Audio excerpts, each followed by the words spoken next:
FBI's background check of gun purchasers. No matter what they are, there are going to be people buying these guns illegally. We need to make a change and stop having such harsh laws on people that are buying these guns to help others. You can't walk into a convenience store in Maryland without the feeling or fear. Wouldn't you like to have the safety of a gun? Because these people don't think twice about shooting. So you shouldn't think twice about wanting the right kind of citizen to have a carrying permit. Here's another situation from the NRA. 3 armed men entered OK Tire Service in Miami, Florida, and attempted to rob owner Amar Rangel and 3 of his employees. As the thieves were collecting the employees' wallets and cell phones, Rangel drew a gun from his front pocket and fired at the criminals, striking one criminal in the chest and another in the kneecap. The robber with the chest wound was taken to a local hospital where he was soon joined by the criminal, who has been struck in the kneecap. The 3rd criminal fled from the scene.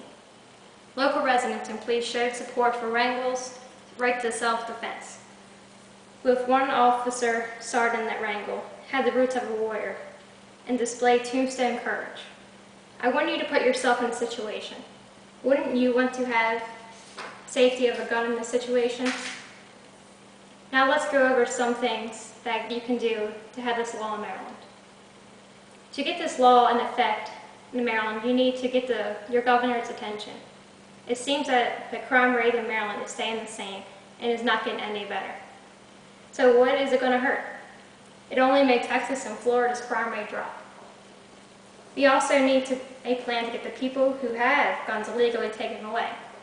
The situation is only going to get worse if they keep making gun laws stricter.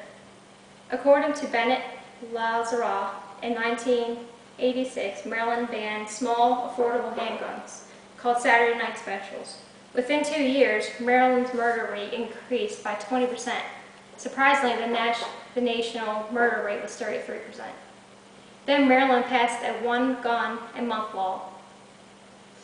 Yet between 1997 and 1998, 600 firearms recovered from crime scenes were traced to Maryland gun stores. Virginia, one of the only 2 other states with a similar law, ranked 3rd as a source of guns used by criminals in other states. We really need to make a change, because where Maryland is headed is not good.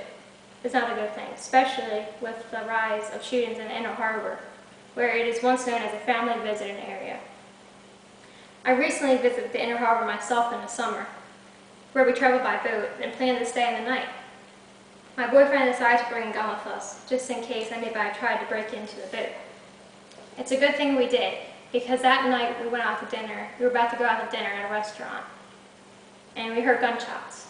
So we decided to head back to the boat where we knew we would be safe, knowing that if the shooter was out on the run, he'd decide to hide, and we'd be safe.